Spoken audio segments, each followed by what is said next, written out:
Hey, how are you guys doing today? Today we're going to be doing catalog of parent functions and piecewise defined functions. You have to bear with me on this catalog of parent functions. Feel free to pause the video if I get going too fast because these make me excited. The constant function is simply a function that is constant over its whole domain. Okay, so what that looks like is f of x equals some number. That number can be 7, it can be -7, it can be 10, it can be 100. Since it can be so many of those different numbers, I'm going to put a C there that represents constant. Okay? And so remember, my domain, we've talked about this a little bit here. It's asking myself, what can x be? Remember, it's the bread that I'm putting into my toaster. It's what's going into the function. And so if I'm looking at this green line, I'm saying, what can x be? I'm just kind of following it back and forth. X can be anything, any of these x values going back and forth. Anything from negative infinity to positive infinity. That's going to happen a lot in these examples that we have. In your homework, it won't happen as much. The constant, or the, I'm sorry, the range on this is a little bit weird. Remember, range, we're asking what can y be? In this case, y can only be this number c right here. That doesn't quite make sense. Just hold tight. But for this one, the range is just going to be the number c, whatever number it landed at. Well, I'll introduce that a little bit better, maybe on this next one. The identity function. We got a little bit of erasing to do. So the identity function, what it looks like, we've been talking about graphing straight lines. This is the perfect diagonal line that has a slope of 1 and a y-intercept of 0. And we just call it f of x equals x. So as you can see, this thing still goes left to right all the way across from my domain. So it touches every x value left and right. And range, remember, what we're going to ask is, what can y be?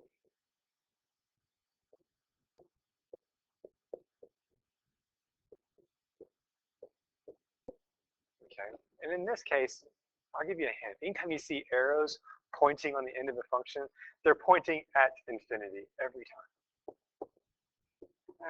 Maybe I shouldn't say every time. For the ones we're going to be doing today, yeah, every time. The squaring function. Erase part of this. The squaring function is just going to be x squared. And this is also called a quadratic. Call it quadratic, that's perfectly fine. For our purposes of what we're doing so far in here, we're going to get more depth in this later. It's just a u that is sitting on the origin. A u that's sitting on the origin. So the domain is still going to be negative infinity to infinity. I know it looks like it's going straight up right there, but I assure you it is going out to the left and to the right on that function. While the range, in this case, the smallest y value it touches on the range is right here. It is touching the y value of 0. And since it is touching 0, I'm going to put a bracket on there. And then it's pointing up to infinity. So again, I see those arrows pointing in the up direction, so it's going up to infinity. The cubic function. Cubic function. Cubic function, I like the way it looks. Some people call it the S. I don't know how that's an S. It kind of swivels in the middle like an S. But I do think it looks kind of like a snake. So I call it a snake on the plane. A snake on the XY plane. I have an arrow on each end of it, so it's going all the way to the left, all the way to the right. It's going up. It's going down. So I'm back to my negative infinity to infinity.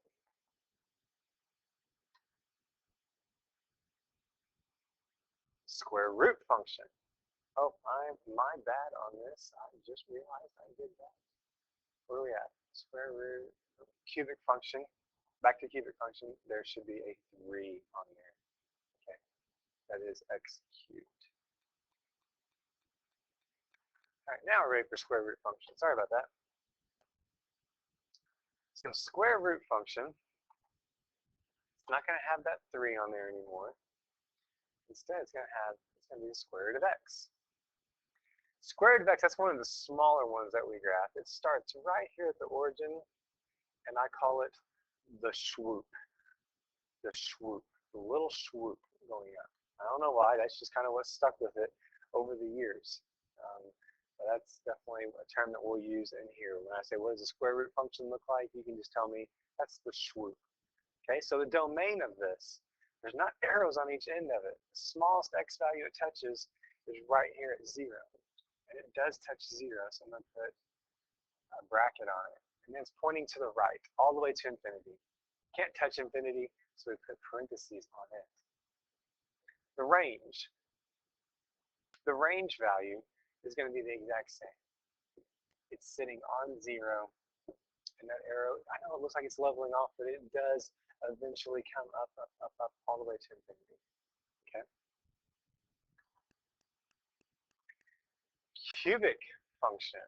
I didn't leave myself enough room for this. So cube root function is going to be the cube root of x. And we can just take our swoop right here and just bring it back the other way. There's arrows on each end of it going up to the right and down to the left. Therefore, the domain touches everything from left to right, and the range touches everything up and down. And this would be my cubic function. A lot of people call it, well, now the snake's laying down. So a laying down snake on the plane? I don't know. That works for me. Last one is the absolute value function. Save this one. This one, it can be confusing. But I'll tell you what, I think, I have to go back and look, but this might be the only v that I put in any of these parent functions. Square root, cube root, square root. Might be the only v from what I can remember. And guess what? The math gods were nice enough to us that they made the absolute value function look like a v as well. And so what that looks like is absolute value of x equals x. I just throw x in jail is what it looks like. Put 2 bars on either side of it, or a bar on either side. Those arrows are pointing to the left and to the right, so it's touching everything from -infinity to infinity. But the range, it's sitting on the origin again. So the range is just going to go from 0 to infinity. Whew, I know, take a deep breath. Those are all your parent functions. It's not even all of them, but it's the ones I'm wanting to cover for now. We'll come back maybe to a couple more later on. But these are going to help me graph something called piecewise functions, or piecewise defined functions. And so the piecewise function is a function in which more than one formula is used to define the output. I'm going to tell you for right now, I'm not too worried about the domain of this. Okay, I've talked about the domain. It's going to be the union of the smaller domains. Don't worry about that right now. I'm worried about us being able to recognize a piecewise function. So they're going to give me something that is broken up into pieces, hence a piecewise function. Let's just read this example and try to figure it out. It says a cell phone company uses the function below to determine the cost C in dollars for, I don't know where the rest of that text box went, G gigs of data transfer, I guess. First up, it wants me to find the cost of using 1.5 gigs of data. 1.5 gigs. What I have to do with the piecewise function is I have to look at my input. This is my input right here. I have to figure out which piece does it go in. Okay, this is my input, this is my x. So if I'm looking over here at the x's, it wants me to use this top line, my top piece, if you will, if my input is between 0 and 2. And it wants me to use this bottom line down here if my input is greater than 2. So look at the 1.5. The 1.5 fits nicely between the 0 and the 2. So I'm going to use this top piece right here. Well, the top piece is just a constant function. So you can think of it this way. I'm going to plug 1.5 in for x into this function. Well, there is no x. So in other words, if I just use 1.5 gigs of data, they're going to charge me a flat rate of $25. Anything between 0 and 2 gigs, they're going to charge me $25. Okay. Now, the second part of this, it wants me to ask how much is it going to cost if I use 4 gigs? Well, 4 gigs fits into this bottom piece because it is bigger than 2. So what I'm going to do is I'm going to take this 4 and I'm going to plug it into this G right here. And it's going to figure it out. It's probably going to be bigger than 25 because this means I went over my data limit. Just doing some order of operations here, and yeah, it's going to cost me more than $25. It's going to cost me or my parents or whoever pays my cell phone bill $45 this month because I went over my 25, or not my 25, my 2 gig data limit. Okay. Now let's talk about graphing these. I'm just going to make some up. We've done some this morning that's worked out really well. Maybe we'll just use those. I might put one up here for you to do, and you can make sure that you're matching. Okay. So the way that these look, it has an open bracket, and it does not, I'm sorry, it's a brace. It has an open brace, and it does not close it. And for tonight, what we're going to be doing is I'm going to give you one of the parent functions. And I'm going to give you a condition on it. And I'm going to give you another parent function, or I might give you a straight line in this case. We should know how to graph straight lines. And so what I'm going to do is I'm going to look at each piece. I just take a piece at a time. It doesn't matter which one I do. I'm going to do this top one first, the x cubed. So the x cubed, if I go back and look at my notes, I see that's my boy. That's my snake on a plane. So I'm going to draw this snake on a plane. However, this is a piecewise function, so it's only going to want a piece of this function. What piece does it want? It just wants the piece that is bigger than or equal to 1. So here's 1. What's bigger than or equal to 1?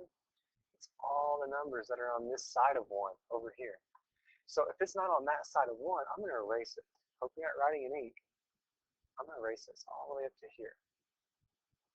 And so this thing's going to start right here at 1. I'm going to put a big dot there because it's okay if it touches 1 because it's or equal to. Okay? And so there's that piece, what it looks like. Let's do the other piece. This has been throwing some people off this morning. It's negative 2x plus 0. This is just a straight line that has a slope of negative 2 and a y-intercept of 0. Okay? So if I come over and plot that, let's see, 0. Rise 2, run negative 1. Rise 2, run negative 1. Or I can drop 2 and then run 1. I don't want to go too far on this because remember, I have to fit it inside this domain. X has to be less than 1. So I don't want to keep going this way on it because it's not defined over there. I just want to graph this straight line for where x is equal, or I'm sorry, less than 1. So all I'm going to do is I'm going to put an open circle right there. I'm just going to connect lines going up. And this would give me full credit. Looks really weird, I know. But we need to practice this. It'll help us understand our parent functions. It'll kind of move us into what we're going to do later. A couple things. It was less than, so I did use an open circle on that. And finally, remember, it is a function. We're going to be stuck on this whole idea of function for a while. So I'm going to make sure my end product passes the vertical line test. And yes, anywhere I graph or I plot a vertical line on this function, it comes out to only touch my graph in at most one place. Oop, I about switched slides. This is my last slide, so I'm going to go ahead. Let's try one more. Let me try to fill you out. Let's see if we remember what this function looks like. I'm not going to use inequalities this time. I'm going to use not equal to. And then 3 fx is equal to. Again, it doesn't matter which one you graph first. I always start with the top. And sometimes I wish I would have started with the bottom after I realize it, but starting with the top, I'll make do. You're going to need an eraser on this either way. Absolute value function. If I go back and look at my notes, absolute value. Ooh, there's that magic V. This is the one and only function that has a V in it. Well, I'm going to graph myself a V right there. Now, it says it's fine if it takes on this value as long as x does not equal 2. Oh, where's x equal to 2? Oh, I meant to do negative 2. We can do 2. Doesn't matter. 2. All right, so I got to come down here. I'm going to erase for this thing. Oh, man, I missed. It's a big old eraser. I need to shrink that a little bit for this lesson. So what I'm going to do is I'm going to cut out this little bitty spot right here. I'm going to put a little bitty hole right there, if you will, where x is equal to 2. All right, so now, I got close on that. I hate to switch problem midway, but I'm going to put a -3 so you can kind of see what's going on a little bit. All right, so for this -3 right here, this is just my constant function. This is my f of x equals c. So that means I'm going to graph myself 1, 2, 3. I'm going to graph myself a nice, healthy, straight line right there at -3. However, this doesn't pass my vertical line test, so I know I'm not done with it just yet. The only time I want to graph x equals 3 is at the point 2, right here underneath this red 2. So I need to shrink down my line. I'm going to shrink it. Oh, ooh, that's pretty good. Shrink it all the way. I know, I erased the whole thing. I need to shrink this thing all the way down to it's a single point. That is really shrinking that line. And that's what this crazy looking piecewise function looks like.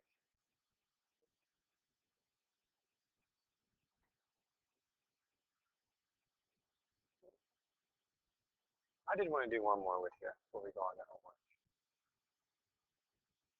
I'm gonna let you do this one. We'll pause the video and we'll see if you can match my answer. Let's do let's do 1/2 x plus 1 up here. And let's go back to this guy. Let's do this. X. Let's not do 0. Oh, I got to. Gosh. Let's do 4. We'll do this one. X. That's less than 4. So hit pause. See what you can get.